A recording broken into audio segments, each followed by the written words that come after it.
Welcome to our channel, HASHMICLINICS.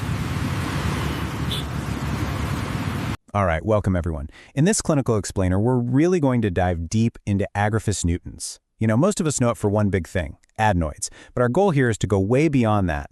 We're going to build a full, living picture of the Agraphis constitution so you can prescribe it with real precision and confidence.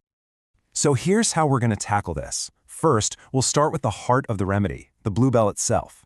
Then, we'll build out what the blocked Agraphis constitution actually looks like.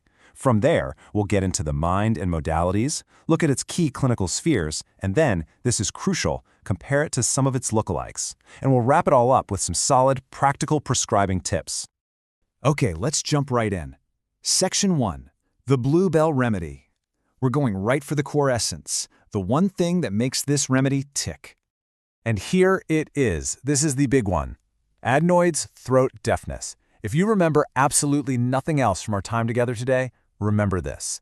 This right here is the central guiding keynote of Agraphis.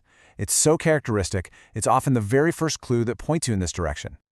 So let's be super clear about what's happening here. Agraphis is a top-tier remedy for catarrhal conditions, right? We're talking specifically about adenoids and enlarged tonsils causing a physical blockage. This blockage literally gums up the works in the Eustachian tubes, and that's what leads to this so-called throat guffness. It's a crucial distinction. The problem isn't in the ear itself, it's starting in the throat. All right, on to Section 2, a blocked constitution. So we know the pathology, but who is the patient behind it? What kind of person is prone to developing this state? Because as we all know, understanding the patient is everything when it comes to confirming the right remedy. So what we see is a patient with a generally relaxed, kind of flabby constitution. Think lymphatic, scrofulous. This isn't a tightly wound person. This laxity makes them incredibly prone to catching cold at the slightest exposure. And where do those colds go? Straight to the nose and throat, causing that classic obstruction and lots of mucus. Oh, and keep this in your back pocket. It's often a great fit for kids who are really struggling with teething. Okay, moving on to Section 3, mind and modalities. This is where it gets really interesting. We're going to look at how this physical state of being blocked shows up in the patient's mind and in what makes them better or worse. This is where we truly individualize the case. And here's a really beautiful, striking feature of Agraphis. The mental state is a perfect mirror of the physical.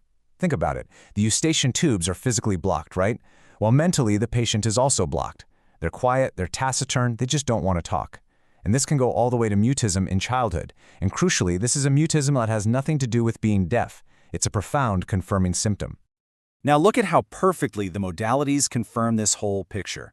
On the mental side, we have this silent, withdrawn state. And on the physical side, they are so much worse from cold winds. That's the very thing that kicks off their colds. So what do? They seek shelter where they feel better. It's a perfect physical expression of their inner world. The harsh, cold world outside is too much, so they retreat into physical shelter and into the shelter of silence. Okay, Section 4, key clinical spheres. Now that we have this solid constitutional picture, let's see how this pattern plays out in different parts of the body. Now, this is a classic story for Agraphis, and it's a huge clue for you as a prescriber. It starts with exposure to cold winds. Step 2, a head cold, a coryza, develops.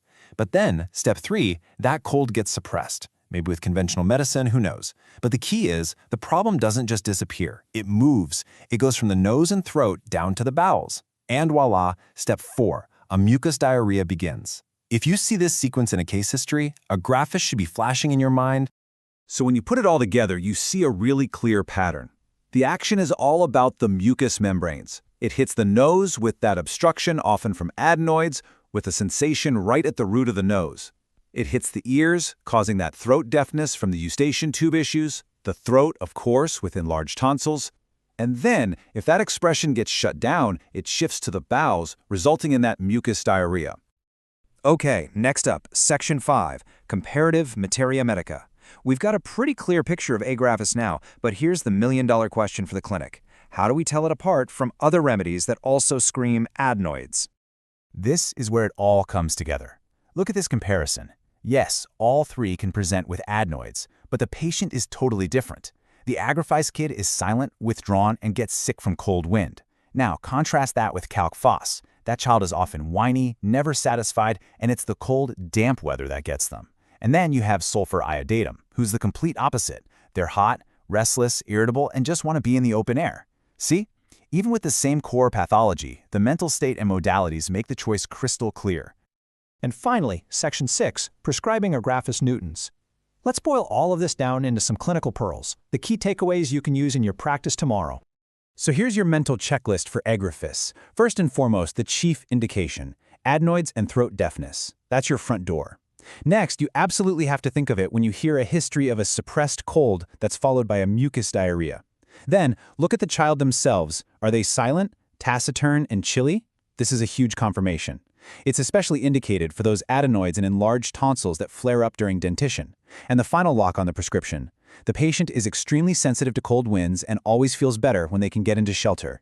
The source, by the way, is a tincture of the fresh plant, and it's often prescribed in the third potency. So here's the final thought I want to leave you with. We know the giant keynote is adenoids, but what if you're missing this remedy elsewhere? The real challenge is to think beyond that one main symptom.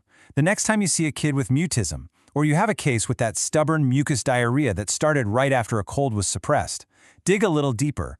Ask about their sensitivity to cold winds. Ask if they just want to be silent and left alone. You might just find that this quiet, chilly, blocked remedy is the exact fit, even if adenoids aren't the first thing they complain about. Professor Dr. Rafat Hashmi is a distinguished homeopathic physician, educator, and researcher with over 4 decades of clinical and teaching experience. He is widely respected for his deep command of Materia Medica, repertory, and constitutional prescribing, combined with a practical, patient-centered approach. Dr. Hashmi has dedicated his career to training generations of homeopathic doctors, blending classical principles with modern clinical insight. He is also known for his innovative work in digital homeopathy, developing educational content, clinical tools, and AI-assisted systems to enhance remedy selection and case analysis.